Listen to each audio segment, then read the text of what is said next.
Hi, I'm Shannon, owner of Pahrump Early Learning Academy, where we are more than just childcare. Hi, I'm Monique Mitchell with KPVM Television.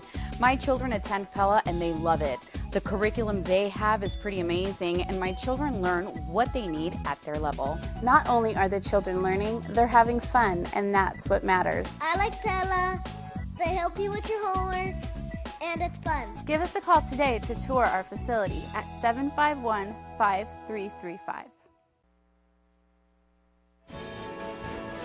News 46 is brought to you by Comfort Hospice Care, where we give our patients and their loved ones peace of mind, knowing we provide the highest quality of care 24 hours a day, 7 days a week. For more information, call 751-0349. News is also brought to you by Golden Casino Group, where you'll always find great fun, good food, and fantastic entertainment, all at Gold Town, Lakeside, and the Pahrump Nugget.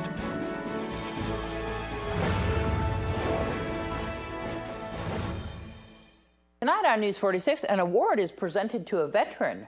The Shriners has a message on fire safety.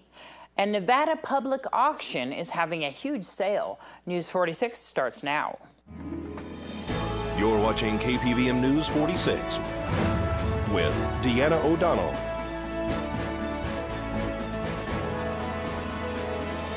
News 46, local coverage you can count on. Good evening. It's Friday, December 5th, 2014. I'm Deanna O'Donnell for News 46. Paul Ron is a 90-year-old World War II veteran. He was presented an award recently at GI USA.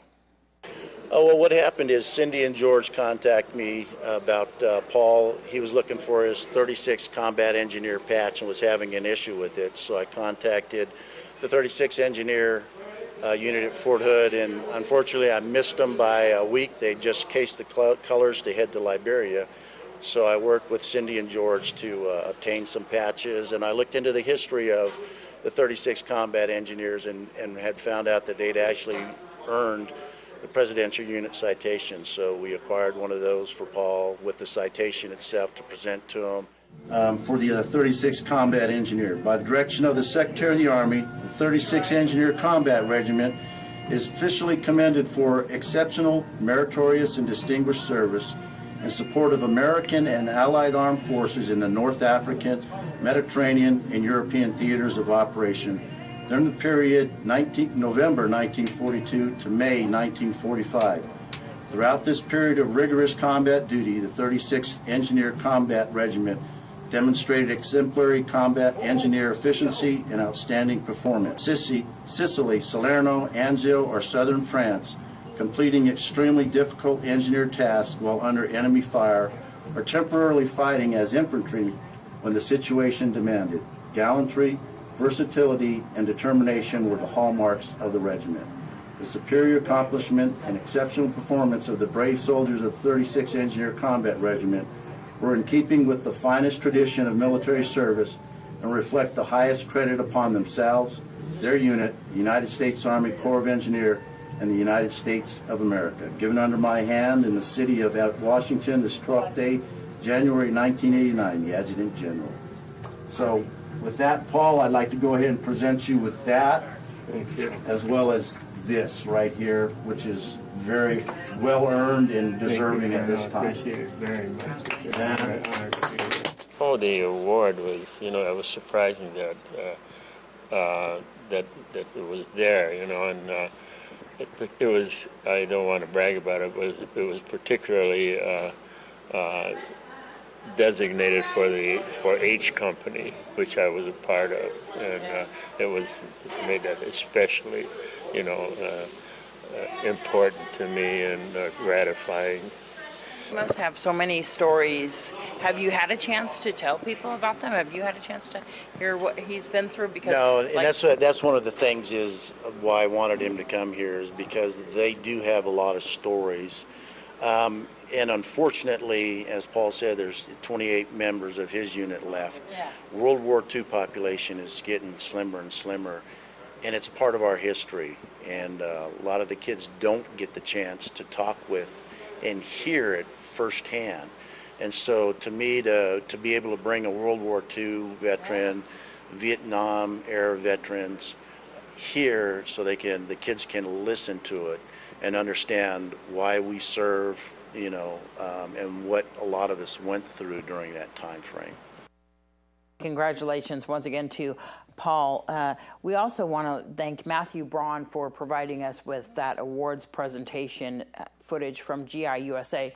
And you saw some footage in there that was from Pahrump Valley High School from yesterday, which has veterans speaking to the class at Pahrump Valley High School, the ROTC and history classes. We'll, of course, be showing that next week. If you would like to see Paul's entire interview, which is very interesting, you can view it on our KPVM YouTube page, which is KPVM-41. And we want to remind everybody once again that Sunday, December 7th, is Pearl Harbor Day. The current Chief Operation Officer for University Medical Center has been named interim CEO by the hospital's governing board. Mason Von Halling assumes the post vacated earlier this week by Lawrence Bernard, who stepped down to become the president of San Martin Campus for Dignity Healthcare. As we head into our break, here's Jeff Simmons at the Pahrump Nugget. Hello, everybody. I'm Jeff Simmons here at the Pahrump Nugget. We'll start off with the stage bar. We got Sounds of Fortune. Come on down and check them out from 7 o'clock till midnight on Friday and Saturday nights. And then the casino drawings, we have drawings from 6 p.m. to 9 p.m. every 30 minutes, up to $5,000 at each drawing. And then we'll continue, they'll match those drawings and put it into our New Year's Eve progressive drawing. And we're going to be giving away up to $13,000 minimum from 3 p.m. to 11 p.m. on New Year's Eve night. So, lots of money to be won here at the Nugget, and that same drawing is good for all three locations, at the Lakeside and GoTown also. And then we'll go with bingo. I got specials coming up the first day of winter. I figure heat up the room with some higher payouts, $50, $100, $150, and $200. That's at the 1 and 7 p.m., and we're going to be doing double punches at those sessions. And then our Christmas Day special, December 25th, we'll have our special sessions at the 1 and 7, higher payouts and drawings, and free daubers all day long while supplies last. And New Year's Eve, I still got lots of good seats left, so come on down and sign up for New Year's. It's a $70 buy-in. And we'll have 40 games. We'll have two $1,000 coveralls. All the games pay $150 into $250 games. And party favors, a plated dinner, and all kinds of lots of fun. So New Year's Eve, come on down, see any supervisors sign up. It's a $70 buy-in. And then Kathy over GoTown, she has her no split pots every day at 11 a.m. and Monday, Wednesday, and Friday. No split pots, paper only at the 11 and the 1 p.m. sessions. So come on down. All our properties got lots of good drawings and specials coming up. So good look and see everybody here. Bye-bye. This portion of the news is brought to you by Inspiration Senior Living, where we provide affordable elegance to Pahrump area seniors. Give us a call at 751-2300 and make an appointment to tour our community. Welcome back to News 46. Nick Guy of Sparta, Wisconsin moved up from 4th to 1st in the steer wrestling world standings by placing first in 3.6 during round 1 on Thursday at the National Finals Rodeo. Guy, who last qualified for the NFR in 2010, boosted his earnings to $96,757, while Casey Martin of Sulphur, Louisiana, moved from 3rd to 2nd in the standings with $93,457 by tying for 2nd place in 3.7 with 4-time world champion Luke Banquino of Los Alamos, California. Trevor Knowles of Mount Vernon, Oregon, entered the NFR first in the world standings with $91,804, but now is 3rd after coming in 15th and last in 20.70. In bareback riding, Casey Field of Spanish Fork, Utah, moved closer toward winning his 4th consecutive world title by placing first in the opening round with an 84.5 on Cactus Juice. Let's join Ron Chase with Nevada Public Auction about tomorrow's event. Today's auction news is brought to you by Nevada Public Auction. We've got a lot of different stuff this Saturday. Again, we got the usual gold coins, silver coins. We've got some nice furniture. But some interesting stuff is they have that 9-foot Christmas tree behind me, a nice paddock tree. And then we have some uranium glass, you know, kind of glows in the dark under black light. What is uranium glass? It's actually got uranium in it, so it irradiates under black light. That's the glowing green glass you'll see in the pictures. And of course, come on down and we'll show you. Have a nice dragon collection, some early Americana stuff, some Louis Vuitton stuff, and lots of sports collectibles, autographs, balls, basketballs, footballs.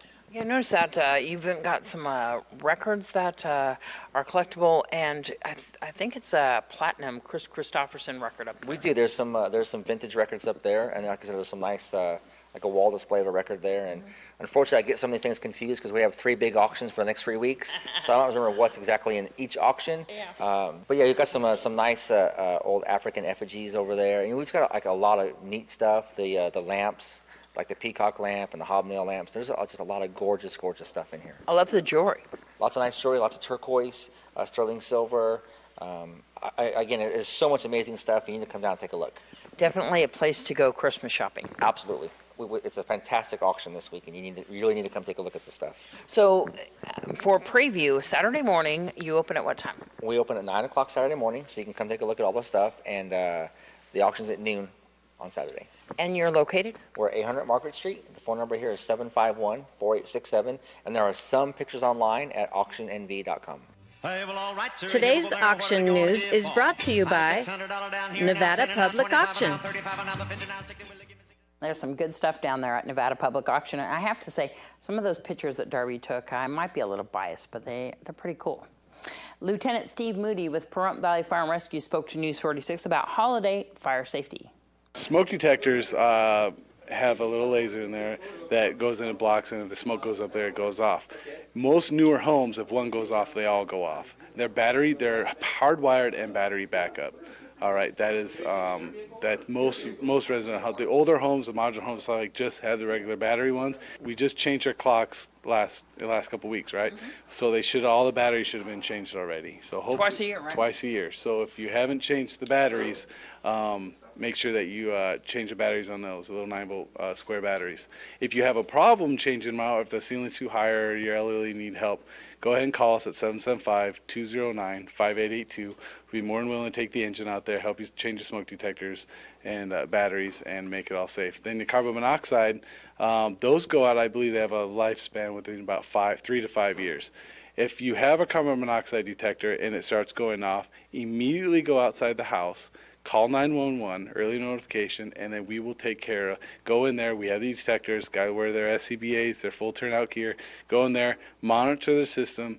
It could be just the detector being faulty, or you could actually have your furnace or something doing carbon monoxide. We usually get 1 or 2 incidents a year with carbon monoxide, and it's very dangerous. It's called the silent killer. You can't smell it. You can't taste it. You start getting the symptoms are nausea, vomiting, headache, sleepiness, and stuff like that. So we get 2 in our valley a year that have this. So this is very important. Yeah, we usually get at least 1 or 2 a year. So that's what I say. If your carbon monoxide detector is going off, call us. Let us determine if it's safe or not, or if it's the detector. A lot of times the detectors will go off. You take them outside, let them get fresh air for an hour or 2, and then they'll be fine. You can reactivate and put them back in. But make sure that they're going off for a reason. Let us make sure we have the detectors, make sure we can clear it, make it nice and safe, and then you guys can go back to your business. And then fire alarms. Is that a good thing to purchase? Are they different? Or well, they're different. Residential only have smoke detectors. And then you do have, if you have a home security system, they do have a fire, which are mostly tied into the smoke detectors. The fire alarm systems are all commercial buildings where they have the pull stations and stuff like that. So they're different on that. We'll have more on next week's broadcast with Steve Moody regarding fire extinguishers. Well, Rudolph the Red-Nosed Reindeer Holiday Special turns 50 tomorrow. The show premiered on television December 6th, 1964, and is now one of the holiday season's perennial favorites. The story of the reindeer who saves Christmas is beloved among children and adults alike. The Rankin-based animated film production company used Japanese puppets and stop motion to tell the tale, bolstered by a soundtrack featuring Burl Ives' rendition of the theme song. Well, we'll have more news after this break. Here's a message from Shriners Children's Hospital, which gives some tips on burn safety. During these holidays, there are more fires in the home than any other time of the year. By following a few simple tips from Shriners Hospitals for Children, you could keep your homes fire safe and your kids burn free this holiday season. Place your tree at least 3 feet away from any open fire or heat source. Always inspect lights for frayed wires, kinks, or bare spots before putting them up. Connect lights and other electrical decorations to proper extension cords. Never leave lit candles unattended. Learn how you can be burn aware at BeBurnAware.org. And here's Noah Began with today's Angie's List concerning locksmiths. It's late at night. You've locked yourself out of your home or car and you're starting to panic. You call the first locksmith you find online or in the phone book. That's when your night could go from bad to worse. In today's Angie's List report, 5 red flags when picking a locksmith. Caution is key when hiring a locksmith. Don't wait for an emergency when it comes to finding a good locksmith, because if you do, you might be desperate and fall victim to a locksmith scam, because people that haven't planned ahead often overlook extra charges and also don't notice red flags. Red flag number 1. Be wary of locksmith companies that aren't locally owned and operated. Ask where their dispatch location is. If it's out of state, that's a problem. Red flag number 2. A locksmith who refuses to give you an estimate or price range over the phone. When interviewing your locksmith, make sure you understand any extra fees that might be associated with hiring them. For example, do they charge extra for a late night visit? Also, do they charge by the lock or is it a flat fee? If a locksmith arrives in an unmarked vehicle, that's red flag number 3. Red flag number 4, a technician who doesn't care about ID. The technician doesn't even ask you for ID and they're going to let anybody into your house? That's a red flag. If they can't provide ID, that's a red flag. They should have the company name listed fairly prominently. And finally, red flag number 5, a locksmith who immediately says he or she needs to drill into your lock. That should be a last resort, not the first. A professional locksmith has the tools that they need, they have the training, the experience. Frankly, they take a lot of pride in being able to get into your lock without doing damage. If the locksmith on-site price doesn't match the phone estimate, don't allow the work to be performed. Several states and some cities require locksmiths to be licensed. If you live in an area that does, be sure to ask the locksmith for proof. I'm Noah Began for News 46. Thanks so much, Noah. Let's join Darby O'Donnell and Yesenia Ramirez with this week's Save a Pet. Hi, I'm Darby here with Yesenia down at Tails End Animal Shelter, and today we're joined with Rocky. Tell us a little bit about him. Well, Rocky is an unaltered male. He's a sweetheart, loves the leash, doesn't seem to have a problem with any other animals. He has a lovely little, his eye has a little like blue white mark in it on one of them. He's a great, lovable dog. He's really sweet. Just come on down to Tails End and take a look at him. We are open Monday through Friday, 10 to 4, and Saturdays, 10 to 2. Tails End Animal Shelter is on Seary Lane behind the Nye County Courthouse, and you can give them a call at 751-7020. Thanks so much, guys. Well, we have Noah back there technical directing, and Patrick is off today. So when we come back from this break, we're going to have your weather from the desk. Today, you had cloudy skies with a high of 61, your average temperature 58 degrees. Winds out the southeast at 2 miles per hour, gust up to 7. UV index is 1. Humidity at 66%. Your sunrise was at 6:41 this morning, and your record high 76 back in 1938. Tonight, you're looking at partly cloudy skies with your average temperature at 40, your low 46 degrees. Winds out of the east-northeast at 2, gusts up to 5, humidity 79%, and your sunset at 4:30 tonight. Your record low back in 1948, 24 degrees. Tomorrow, you're looking at partly cloudy skies with a high of 63, a low of 40. The winds out of the west-southwest at 4 miles per hour, gust up to 6, humidity 68%. Your sunrise at 6:42 a.m. and the UV index 2. You're looking at your 7-day forecast, which is cloudy all the way across the board, with next Friday looking like we might have some precipitation. Your highs are going to be in the low to mid 60s, with it dunking down next Friday, and that's looking at 56 degrees. We'll see how that pans out, with your lows at the low 40s and dunking down once again next Friday. The Pahrump Valley Lions Club is holding their annual breakfast with Santa tomorrow morning at Pahrump Valley Auto Plaza from 8:30 a.m. until 11 a.m. Kids 12 and under are free. Those over 12 of age are $5 per person. The proceeds will benefit the Letters to Santa's program. Kids can now mail their letters to Santa at the North Pole or even deposit them into the large mailbox in the front of the main post office on Postal Road. And Saturday, there will be a low-cost veterinary clinic held from 9 a.m. until 2 p.m. at Shadow Mountain Feed, located on the corner of Leslie and Belle Vista. Also, Shadow Mountain Feed is inviting the public to bring their pets and kids and come down and meet Santa from 10 a.m. until 2 p.m. That's tomorrow. Come get your picture taken with your pet and Santa at Shadow Mountain Feed. A new grief group open to the community will be held on the 2nd and 4th Monday of the month at 10 a.m. at St. Martin's in the Desert Episcopal Church. The first meeting will be held on December 8th, which is Monday. The church is located at 631 West Irene Street. For more information, you can give them a call, 537-1115. And tomorrow, there will be a trail ride at Freedom Range Ranch beginning at 4 p.m. For more information on that, give them a call at 775-764-8004. And that's going to do it for this edition of News 46 from everyone up here at KPVM-TV News 46. I'm Deanna O'Donnell. Have a great night.